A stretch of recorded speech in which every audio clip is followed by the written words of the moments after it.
আসসালামু আলাইকুম প্রিয় দেশবাসী। দেশ এবং দেশের বাইরে থেকে যারা আমার ভিডিওটি দেখছেন, আশা করি আল্লাহর রহমতে সবাই ভালো আছেন। আমরাও আপনাদের দোয়ায় আল্লাহর রহমতে অনেক ভালো আছি।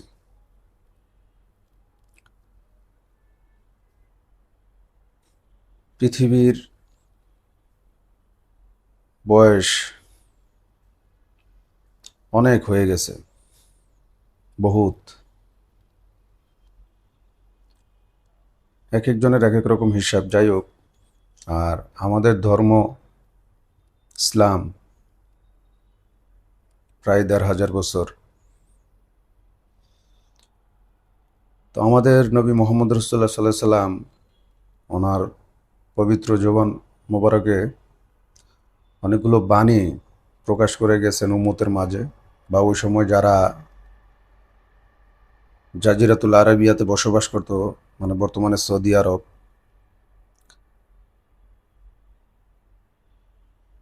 সেই দেশের মানুষের কাছে বলে গেছে। আমাদের বাংলাদেশে তার মুসলমান ছিল না, ওই আরব দেশের পাশ থেকে ইয়েমেন, সিরিয়া, এই বিভিন্ন দেশের লোকজন যারা ইসলাম ধর্ম গ্রহণ করেছে, পাশাপাশি তারা হয়তো বা যুগে যুগে ৬০০, ৭০০, ৮০০ বছর আগে এই দেশে এসে, মানে যেটাকে হিজরত বলে, নিজের জন্মস্থান ত্যাগ করে এই ভারতবর্ষে চলে এসেছে। এদিকে এসে ইসলাম প্রচার করেছেন। এরকম অনেক আল্লাহর ওলিরা আছে, ভারতে আছে, পাকিস্তানে আছে, আফগানিস্তানে আছে, আমাদের বাংলাদেশে আছে শাহজালাল, শাহপরাণ, শাহ আলী রহমতুল্লাহ আলাই। এরকম আরও অনেক আল্লাহর বন্ধু যারা বা ওলি যারা, কাউস কুতুব বাংলাদেশে অনেক আছে, চিটাগাংয়ের দিকে আছে, জৈনপুরের পিসাব, শাহ মাকদুম, এরকম অগণিত ৩৬০ জন আউলিয়ার। আমরা জানি যে ৩৬০ আউলিয়া এসেছিল এই দেশে, ভারতবর্ষ হয়ে এই দেশে। তো ওনাদের মাধ্যমেই ইসলাম প্রচার ও প্রসার। এক জমানায় আমাদের যারা সিনিয়র ছিল বা আমাদের মুরব্বী, আমরা তাদের মুখে শুনেছি এই দেশের মুসলমানরা একসময় ধুতি পরতো, কারণ প্রভাব ছিল বেশিরভাগ হিন্দুদের। জমিদার বলেন, মোগল আমলের পরে জমিদার এবং কিছু কিছু রাজা, মানে হিন্দুদের হাতে সম্পূর্ণ এই ভারতবর্ষে চলে গিয়েছিল, এবং তখন একটা অনেক প্রভাব পড়েছিল মুসলমানদের উপরে, অনেকে ধুতিও পরতো।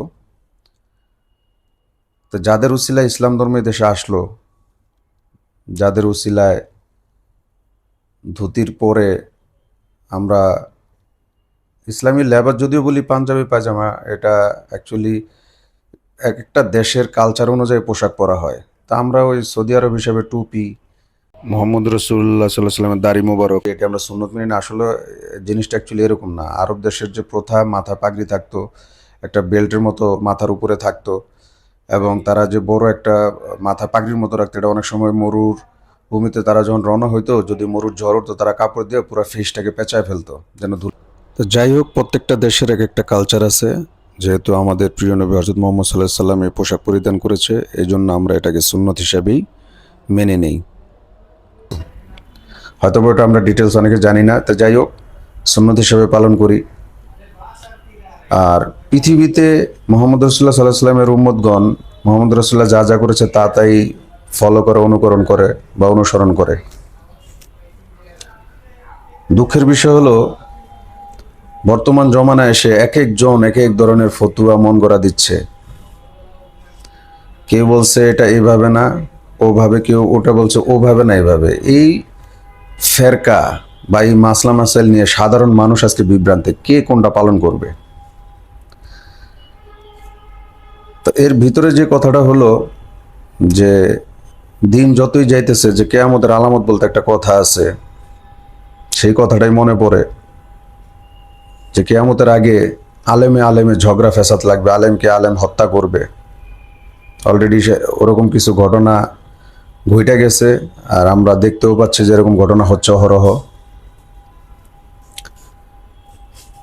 জ্ঞানীগুণী লোক যারা সমাজের, তারা নেতৃত্ব থেকে আড়ালে চলে যাবে। এবং যে লোক যেই কাজে উপযুক্ত নয় সমাজে, এসব ধোঁকাবাজের নেতৃত্ব সমাজে চলে আসবে।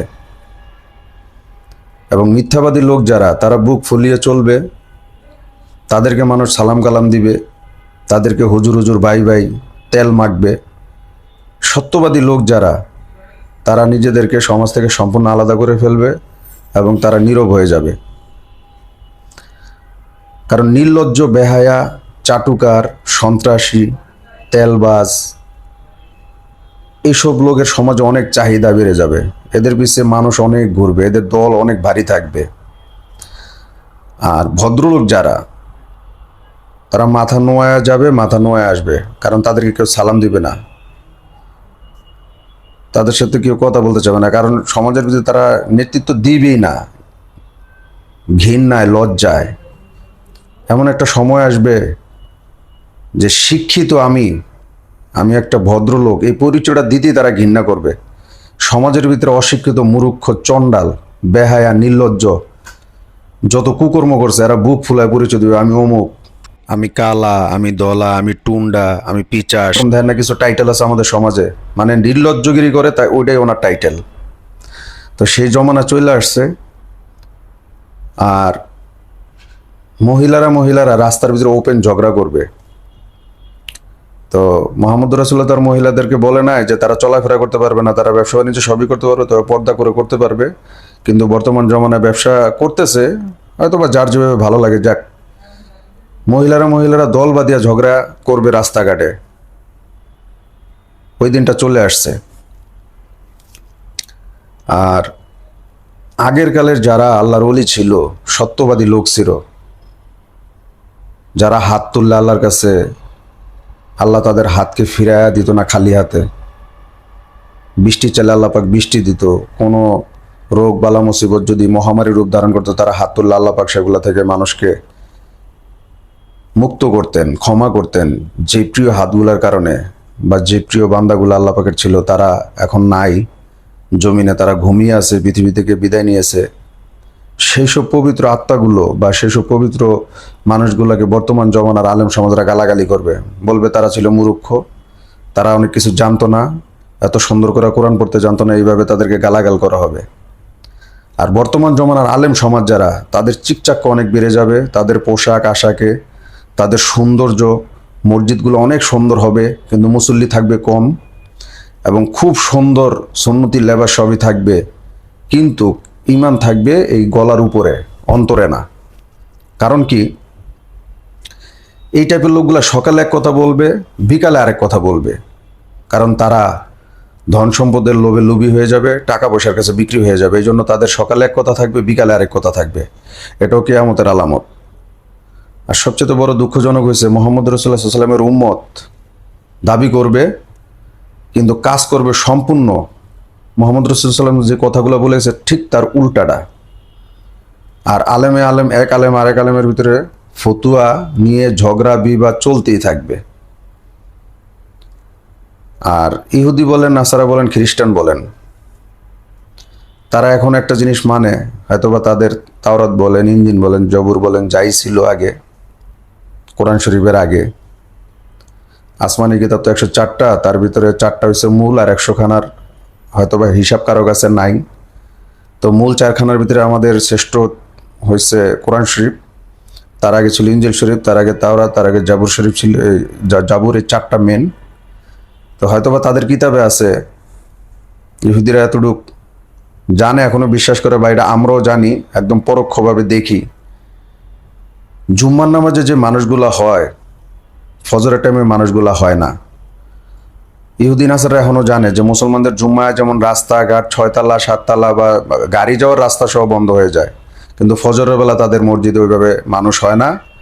তার মানে বোঝা গেল, ইহুদিরা এখনো জানে যে মুসলমান যেহেতু জুম্মার নামাজ পড়ে, ফজরের সময় তারা অ্যাটেন্ড থাকে না, তারা ওরা নিরাপদ এই জন্য বুঝে যে তারা এখনো ইমানের তো সংজ্ঞা, নমাজ, রোজা, হজ, জাকাত, কলেমা এগুলো আছেই, কিন্তু যেদিন জুম্মার নামাজের মতো মানুষ ফজরের নামাজও অ্যাটেন্ড করবে, সেদিন বুঝবেন যে ওদের পতন হতে যাচ্ছে। যে যত কথাই বলেন, এটা দিয়ে পতন করব, সেটা দিয়ে পতন করব, এটা কিনা বাদ দেন, ইহুদিদের প্রোডাক্ট বাদ দেন না। আমরা যেদিন নিজেরা জুম্মার নামাজে যেদিন দেখবেন যে আজকে মানুষ হয়েছে, ঠিক মানুষটা ফজরের সময় এরকম রাস্তা ভরে গেছে, সেদিন বুঝবেন যে আমরা এক হইছি বা আমাদের ইমান সবার এক হয়েছে।